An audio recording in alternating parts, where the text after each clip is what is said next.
दोस्तों नमस्कार, बहुत स्वागत है आपका आज की इस वीडियो में। आज हम इस वीडियो के माध्यम से संघीय कार्यपालिका के बारे में पढ़ेंगे और इससे संबंधित सभी महत्वपूर्ण बिंदुओं को यहाँ पर देखेंगे, जो कि एमपीपीएससी प्रीलिम्स एग्जाम के साथ साथ व्यापम, एसएससी या अन्य स्टेट पीएससी के लिए क्या होता है, काफी ज्यादा इंपॉर्टेंट ये हो जाता है। तो आइए फिर देखते हैं। तो संघीय कार्यपालिका के बारे में पढ़े हम, उससे पहले हम जान लेते संघीय कार्यपालिका होती क्या है।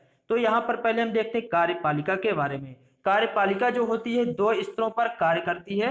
एक तो कहां पर, केंद्र के स्तर पर, और दूसरा राज्य के स्तर पर। इन दो स्तरों पर कार्य करेगी। तो केंद्र के स्तर पर जो कार्य करती है वह क्या कहलाती है, यहाँ पर संघीय कार्यपालिका कहलाती है। और राज्य के स्तर पर जो कार्य करती है वह राज्य की कार्यपालिका कहलाएगी। ठीक है, तो यहाँ पर हमें संघीय कार्यपालिका के बारे में पढ़ना है, यानी कि केंद्रीय कार्यपालिका के बारे में पढ़ना है। ये जो केंद्रीय कार्यपालिका होती है या संघीय कार्यपालिका होती है, तो विधायिका द्वारा जो बनाई गई विधियां होती हैं उनको इम्प्लीमेंट करने का कार्य, यानी कि कार्य रूप में परिणित करने का कार्य ये करती है। ठीक, और इसका जो प्रमुख होता है वह कौन होता है, राष्ट्रपति होता है। ठीक है, तो अब हम इसको यहाँ पर देखते हैं इसके संवैधानिक उपबंधों के बारे में। तो इसका जो संविधान में उपबंध किया गया है, कि भाग 5 के अंतर्गत इसका उल्लेख है। और भाग 5 में अनुच्छेद 52 से लेकर के 78 तक संघीय कार्यपालिका के बारे में प्रावधान किया गया है। ठीक, उसके बाद हम यहाँ पर देखते हैं संघीय कार्यपालिका में कौन कौन शामिल होता है। संघीय कार्यपालिका में यहाँ पर राष्ट्रपति,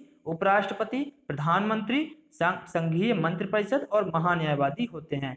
तो ये जो राष्ट्रपति होते हैं यही क्या होते हैं, संघीय कार्यपालिका के प्रमुख होते हैं। ये इसके मुख्य होते हैं। इसके बिना क्या होगा, कोई भी कार्य यहाँ पर नहीं होता। यानी कि जितने भी कार्य यहाँ पर किए जाएंगे संसद के द्वारा, कार्यपालिका के द्वारा जितने कार्य यहाँ पर किए जाते हैं वह राष्ट्रपति के नाम से ही किए जाते हैं। तो अभी हम इस वीडियो के माध्यम से राष्ट्रपति के बारे में यहाँ पर पढ़ेंगे, और इसके बाद अगले वीडियो में फिर हम राष्ट्रपति की जो शक्तियां हैं और राष्ट्रपति के नामों से संबंधित जो क्वेश्चन एग्जाम में आते हैं उनको देखेंगे। उसके बाद हम उपराष्ट्रपति, प्रधानमंत्री, संघीय मंत्रिपरिषद और महान्यायवादी के बारे में पढ़ेंगे। ठीक है, तो चलिए फिर हम यहाँ पर राष्ट्रपति के बारे में अभी देख लेते हैं।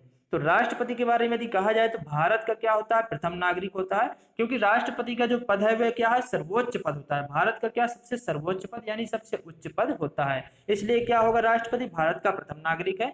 और राष्ट्रपति का जो पद है वह ब्रिटेन के संविधान से प्रभावित है। क्योंकि यहाँ पर पहले भारत में क्या था, ब्रिटिशर्स का शासन था। तो ब्रिटिशर्स जो थे यहाँ पर, उनने काफी सारी चीजें यहाँ पर जो होता हमारे संविधान में भी देखने को मिलती है। उनकी काफी सारी चीजें यहाँ पर देखने को मिलती हैं।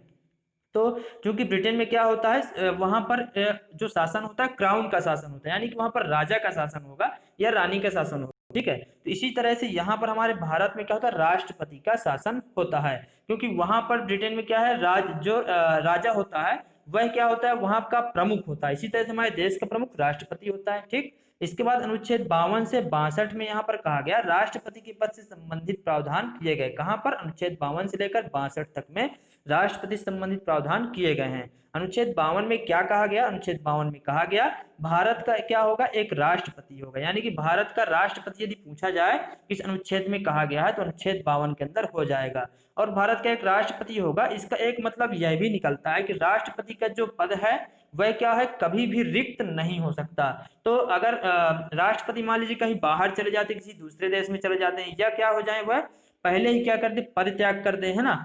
तो ऐसी स्थिति में फिर क्या होगा, उनका पद कैसे पूरा होगा, कैसे उनका कार्यभार कौन संभालेगा, तो उपराष्ट्रपति जो होगा वह उनका कार्यभार यहाँ पर संभालता है। ठीक है, तो राष्ट्रपति की अनुपस्थिति में उपराष्ट्रपति उनका कार्यभार संभालेगा। अब हम मान लेते हैं कि उपराष्ट्रपति भी क्या हो, पद पर ना रहे, तब ऐसी स्थिति में राष्ट्रपति का पद कौन संभालेगा। तो इसके लिए यहाँ पर 1969 में उत्तराधिकार अधिनियम बनाया गया, जो कि उपराष्ट्रपति की भी अनुपस्थिति में कौन होगा, सर्वोच्च न्यायालय का जो मुख्य न्यायाधीश है या वरिष्ठतम न्यायाधीश क्या करेगा, राष्ट्रपति का पदभार संभालते हैं। ठीक है, तो यहाँ पर हमें ध्यान रखना है तीन चीजें।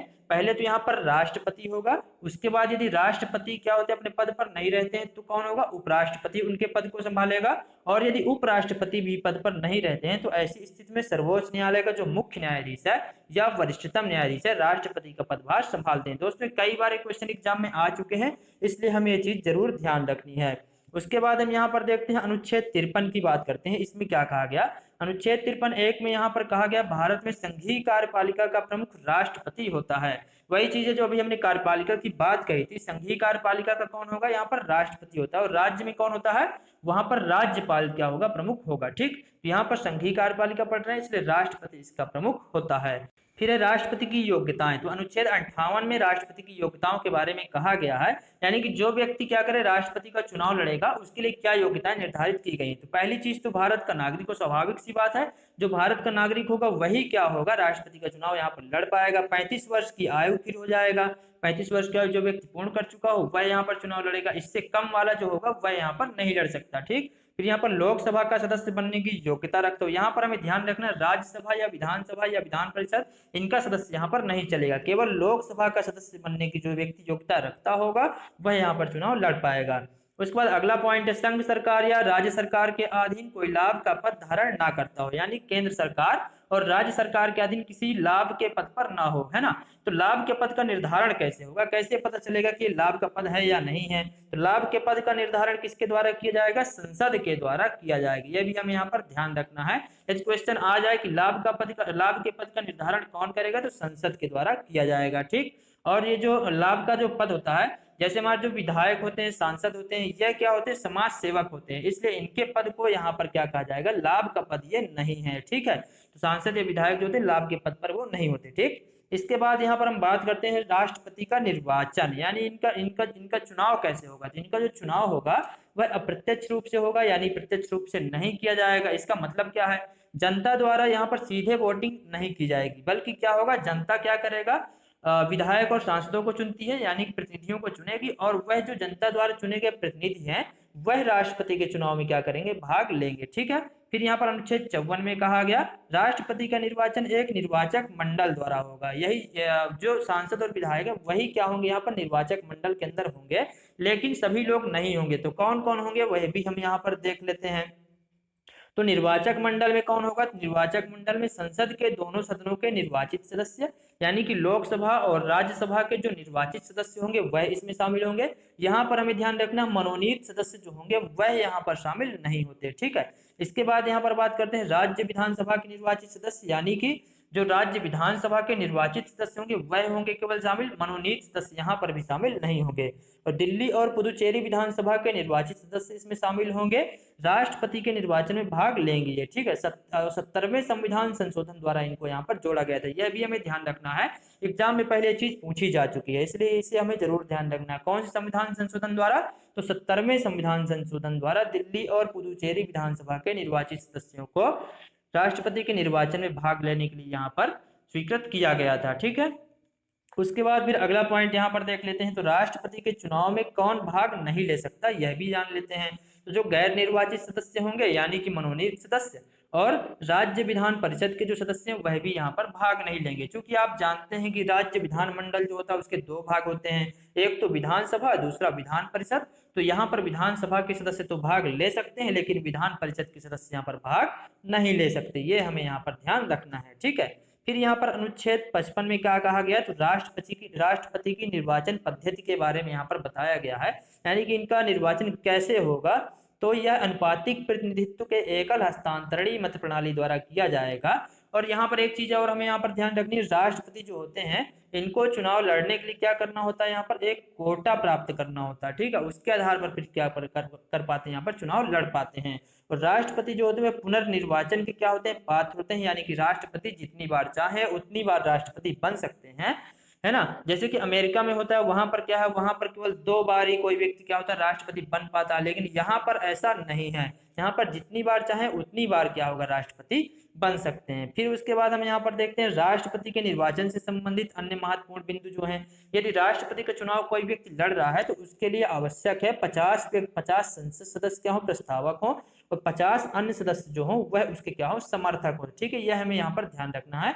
प्रस्तावक और समर्थक कितने होने चाहिए, 50-50 यहाँ पर होने चाहिए। और जमानत राशि यहाँ पर 15,000 रुपए क्या करनी होगी, जमा करनी होगी। ठीक है, यह भी हमें ध्यान रखना, कितने रुपए जमानत राशि जमा करनी होगी, 15,000 रुपए यहाँ पर जमा करनी होगी। लेकिन एक चीज और हमें यहाँ पर ध्यान रखना है, यदि उम्मीदवार जो यहाँ पर चुनाव लड़ रहा है राष्ट्रपति का, कुल वैध मत का अगर 1/6 मत क्या हो प्राप्त ना कर पाए, तो ऐसी स्थिति में जो जमानत राशि है वह क्या हो जाएगी, यहाँ पर जब्त कर ली जाएगी। ये हमें यहाँ पर ध्यान रखना। कितने मत प्राप्त नहीं करेगा, 1/6 मत अगर प्राप्त नहीं करता कुल वैध मत का, तो यहाँ पर जमानत राशि क्या हो जाएगी, 15,000 रुपए जो है वह यहाँ पर जब्त हो जाएगी। उसके बाद यहाँ पर हम देखते हैं पीठासीन अधिकारी कौन होगा यहाँ पर।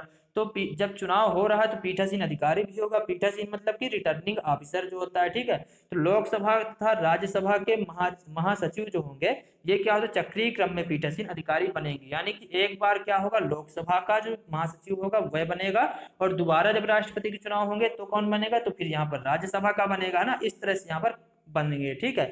ये हमें यहाँ पर ध्यान रखना।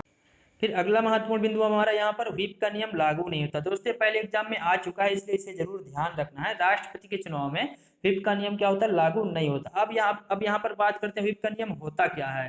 तो व्हिप का जो नियम होता है यह क्या है, एक प्रकार के दिशा निर्देश होते हैं जो कि राजनीतिक पार्टियां अपने दल के सदस्यों के लिए क्या करती, प्रयोग करती हैं, है ना। यानी कि यहाँ पर जो उनके दल के सदस्य होते हैं उनको यदि कह दें वह कि इसको वोट नहीं देना है ना, तो वह उसको वोट नहीं देंगे, है ना।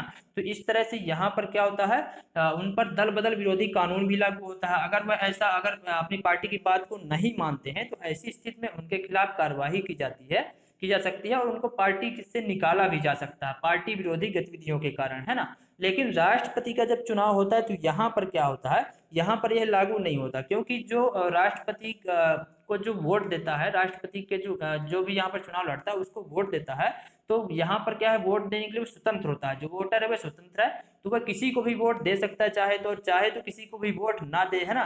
तो वह अपने पार्टी के दिशा निर्देशों का पालन करने के लिए यहाँ पर बाध्य नहीं होगा, इसलिए यहाँ पर कहा गया व्हिप का नियम यहाँ पर लागू नहीं होता, ठीक। फिर यहाँ पर बात करते हैं अनुच्छेद 71 में कहा गया, राष्ट्रपति तथा उपराष्ट्रपति के चुनाव से संबंधित किसी भी विवाद का अंतिम निर्धारण कहाँ पर होगा, सर्वोच्च न्यायालय। मान लेते हैं अगर यहाँ पर कोई विवाद की स्थिति उत्पन्न होती है वोटिंग के दौरान या वोटिंग की गिनती के दौरान या कभी भी, तो ऐसी स्थिति में क्या होगा, सर्वोच्च न्यायालय में जा सकते हैं और वहां से क्या होगा, डिसीजन दिया जाएगा फिर, ठीक। इसके बाद हम बात करते हैं राष्ट्रपति की पदावधि की यदि हम बात करें तो अनुच्छेद 56 के अंतर्गत राष्ट्रपति की पदावधि की बात की गई है। सबसे पहली चीज यहाँ पर 5 वर्ष की अवधि तक क्या हो सकते हैं, राष्ट्रपति रह सकते हैं। उपराष्ट्रपति को कभी भी ये त्याग पत्र दे सकते हैं, और निधन पर पद रिक्त हो सकता है, यानी कि अगर इनकी मृत्यु हो जाए तो इनका पद खाली हो जाएगा, फिर इनकी जगह उपराष्ट्रपति आ जाएंगे, है ना। और यहाँ पर महाभियोग की प्रक्रिया से संसद द्वारा इनको हटाया भी जा सकता है। अभी हम महाभियोग की प्रक्रिया के बारे में आगे देखेंगे। और यदि कार्यकाल पूर्ण होने के पहले पद रिक्त हो जाता है, यानी 5 वर्ष के पहले क्या हो जाए, पद रिक्त हो जाए, तो ऐसी स्थिति में 6 माह के भीतर क्या करना होगा, यहाँ पर चुनाव कराना आवश्यक हो जाता है, ठीक है। उसके बाद फिर हम बात करते हैं यहाँ पर इनके शपथ और प्रतिज्ञान की, यानी इनके शपथ कैसे दिलाया जाएगा, इनको शपथ कौन दिलाएगा, और इनके शपथ का प्रारूप कहाँ पर दिया गया है। तो इन राष्ट्रपति के जो शपथ का प्रारूप है अनुच्छेद 60 के अंदर दिया गया, इसे जरूर ध्यान रखना, एग्जाम में पूछा भी जा चुका है पहले। और ये जो राष्ट्रपति की शपथ का प्रारूप होता है यह अनुच्छेद 60 में है, और जो अन्य संवैधानिक पद होते हैं उनका जो प्रारूप होता है वह 3री अनुसूची में दिए गए हैं, ठीक है। तो इसे हमें जरूर ध्यान रखना है। और इनको शपथ कौन दिलाएगा, तो सर्वोच्च न्यायालय का जो मुख्य न्यायाधीश होगा या वरिष्ठतम न्यायाधीश होगा, उनके द्वारा इनको शपथ दिलाया जाता है, ठीक। फिर यहाँ पर अगला पॉइंट है अन्य संवैधानिक पदों के लिए शपथ का प्रारूप संविधान की 3री अनुसूची, वही जो भी हमने ऊपर बात की वही चीज यहाँ पर आ गई। इसके बाद फिर हम देखते हैं राष्ट्रपति संविधान और विधि के परिरक्षण, प्रतिरक्षण और रक्षण की शपथ लेते हैं, यह भी हमें ध्यान रखना है। परिरक्षण, प्रतिरक्षण और रक्षण की शपथ राष्ट्रपति लेते हैं। इनका वेतन कितना होगा, फिर बात करते हैं इनके वेतन की। तो इनका वेतन कितना होगा, 5 लाख रुपए इनका वेतन होगा। दोस्तों ये वेतन जो है पहले क्या था, 1,50,000 हुआ करता था, जिसे अब बढ़ा करके कितना कर दिया गया है, 5 लाख रुपए यहाँ पर कर दिया गया, यह भी हमें ध्यान रखना है। फिर बात करते हैं इनके पेंशन की यदि हम बात करें तो रिटायरमेंट के समय वेतन का 50% इनको दिया जाएगा, जैसे कि अन्य जगह भी यही चीज होती है ना। तो जो पेंशन दी जाती है कितनी जाएगी, 50% दी जाएगी। मान लेते हैं वेतन रिटायरमेंट के समय कितना 6 लाख रुपए है, ठीक है। तो जब यह रिटायर होंगे तो उसका 50% यानी 3 लाख रुपए इनको वेतन दिया जाएगा, ठीक।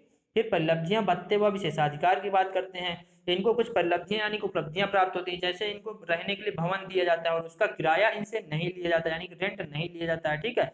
ये और इनको कुछ विशेषाधिकार भी प्राप्त होते हैं, इनको यात्रा भत्ता और भी कई तरह के भत्ते इनको प्राप्त होते हैं, यह भी यहाँ पर हमें ध्यान रखना है।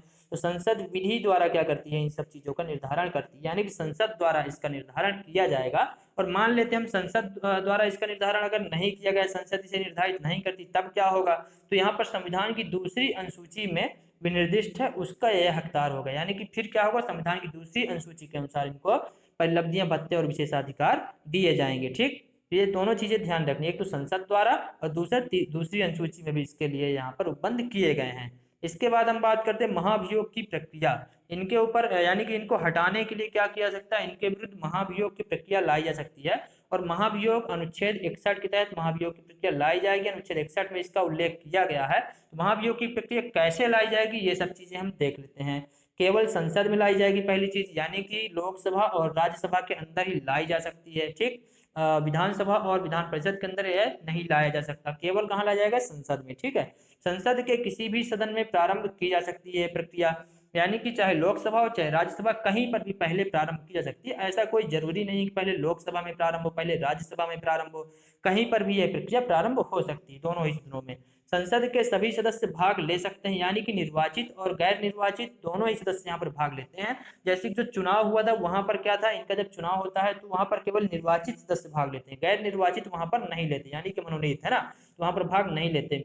और यहाँ पर क्या होगा, जब महाभियोग की प्रक्रिया होगी, निर्वाचित और गैर निर्वाचित दोनों ही यहाँ पर भाग लेते हैं। और राज्य विधानसभा के सदस्य यहाँ पर भाग नहीं लेते, ये हमें ध्यान रखना। जब चुनाव हुआ था इनका तो क्या हुआ था, वहां पर राज्य विधानसभा के सदस्य भाग ले रहे थे, जबकि यहाँ पर ये नहीं लेंगे। ठीक है, फिर बात करते हैं केवल संविधान के अतिक्रमण के आधार पर इनको हटाया जा सकता है। यानी कि ये जो इनके ऊपर महाभियोग की प्रक्रिया चलाई जा सकती है, अगर ये संविधान का अतिक्रमण करते हैं तभी इनके खिलाफ ये प्रक्रिया शुरू की जा सकती है, वरना यह प्रक्रिया नहीं शुरू की जा सकती। ठीक, इसके बाद अगला पॉइंट हमारा क्या है, जिस भी सदन में महाभियोग की प्रक्रिया प्रारंभ करनी है वहां पर सर्वप्रथम सदन के 1/4 सदस्यों द्वारा एक संकल्प लाना होगा, उसके बाद ये प्रक्रिया प्रारंभ हो पाएगी। यानी सबसे पहले 1/4 सदस्य सदन के क्या करें, एक संकल्प लेकर के आए कि हम महाभियोग की प्रक्रिया लाना चाहते हैं, तभी इनके विरुद्ध ये प्रक्रिया प्रारंभ की जाएगी। और राष्ट्रपति को 14 दिन पहले क्या करना होगा, 14 दिन पूर्व राष्ट्रपति को नोटिस देना होता है कि हम आपके खिलाफ क्या कर रहे हैं, यहाँ पर महाभियोग की प्रक्रिया शुरू करने वाले हैं, है ना। इसके बाद फिर है यहाँ पर दोनों सदनों में 2/3 बहुमत से यह प्रस्ताव अगर पारित हो जाएगा तभी ये प्रक्रिया प्रारंभ और पूर्ण मानी जाएगी। यानी कि मान लेते हैं हम पहले राज्यसभा में क्या हुआ, इनके खिलाफ महाभियोग लाया गया, तो वहां पर क्या हो, 2/3 बहुमत से प्रस्ताव पारित होगा तो दूसरे सदन में जाएगा, और दूसरा सदन फिर इन आरोपों की क्या करेगा, जांच करेगा। और जांच के बाद जो है वहां पर भी अगर 2/3 बहुमत से प्रस्ताव पारित हो जाता तब यह प्रक्रिया क्या होगी, वहां पर पूर्ण मान ली जाएगी। और ऐसी स्थिति में क्या कहा जाएगा कि संसद क्या है, अर्ध न्यायिक भूमिका यहाँ पर निभा रही है। ठीक है, तो यहाँ पर अर्ध न्यायिक भूमिका अर्ध न्यायिक क्यों कहा गया, अर्ध न्यायिक यहाँ पर इसलिए कहा गया, कहीं न कहीं संसद क्या कर रही है, न्यायिक कार्य कर रही है ना, जांच कर रही है, और फिर यहाँ पर आरोप सिद्ध होने पर यहाँ पर क्या कर रही है, राष्ट्रपति को हटा भी सकती है। तो ऐसी स्थिति में क्या कहा जाएगा, अर्ध न्यायिक भूमिका में, क्योंकि न्यायालय तो है नहीं, संसद है, इसलिए यहाँ पर पूरा न्यायिक नहीं कहा सकता, अर्ध न्यायिक से कहा जाएगा। अभी तक किसी भी राष्ट्रपति के खिलाफ महाभियोग नहीं लाया गया है, यह भी हमें ध्यान रखना है। ठीक है, अगर क्वेश्चन आ जाता है किस राष्ट्रपति के खिलाफ महाभियोग की प्रक्रिया लाई गई थी, है ना, और 4 ऑप्शन वहां पर दिए जाएंगे, तो यहाँ पर अभी तक किसी के खिलाफ भी यहाँ पर नहीं लाई गई, ये चीज हमें यहाँ पर ध्यान रखनी है। दोस्तों यदि वीडियो अच्छा लगे वीडियो को लाइक करें, दोस्तों को शेयर करें, और यदि चैनल पर पहली बार है तो चैनल को सब्सक्राइब करें।